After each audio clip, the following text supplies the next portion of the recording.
এশকে ইমান দরবার শরীফের কিতাবাদি পড়ুন, নিজের ইমান আকীদা ঠিক করে নিজেকে মুক্ত করুন। প্রিয় সুন্নি ও রাসূলুল্লাহ জনতা, এশকে ইমান দরবার শরীফের একটি কিতাব আপনাদের সামনে পরিচয় করে দিচ্ছি। কিতাবটি হচ্ছে খোলাফায়ে রাশিদিনের মহাসত্য, শিয়াবাদে মহামিথ্যা। আপনারা জানেন যে বাতিল 72 দলে মিথ্যা, পথভ্রষ্ট, মুনাফিক, কাফের, একমাত্র আহলে সুন্নাত জামাত, হ্যাঁ, ওলি আল্লাহ গৌস কুতুবের দল হচ্ছে এই আহলে সুন্নাত জামাত। এটাই মুক্তিপ্রাপ্ত, নাজাত প্রাপ্ত। সেই এই বাংলাদেশের প্রায় প্রত্যেক দরবারে শিয়ার অনুপ্রবেশ হয়েছে। শিয়াদের বিরুদ্ধে লিখতে গিয়ে খোলাফায়ে রাশিদিন, শিয়াদের মূল আকীদা হচ্ছে তারা খোলাফায়ে রাশিদিনকে মানে না, সাহাবায়ে কেরামকে মানে না। মুখে মুখে আহলে বাইতের ভালোবাসা দেখায়, আসলে এটা প্রকৃত ভালোবাসা নয়।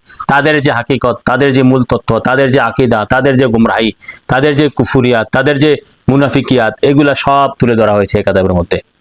সব তুলে ধরা হয়েছে।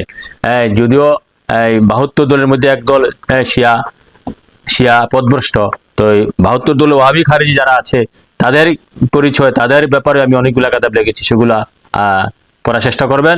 সাথে সাথে এই কিতাবটা যে খোলাফায়ে রাশিদিনের মহাসত্য এবং শিয়াবাদী মহামিথ্যা। তাছাড়া এই কিতাবের মধ্যে আরো প্রমাণ করা হয়েছে যে বাংলাদেশে যারা শিয়াইজম প্রচার করছে, বিশেষ করে এই যে কেরানীগঞ্জের সদর বদর, হ্যাঁ, এবং ডাক্তার জাহাঙ্গীর ভক্তরা, হ্যাঁ, তাদের যে কথাবার্তা, এগুলা প্রমাণ সহ তাদের কথা খণ্ডন করা হয়েছে।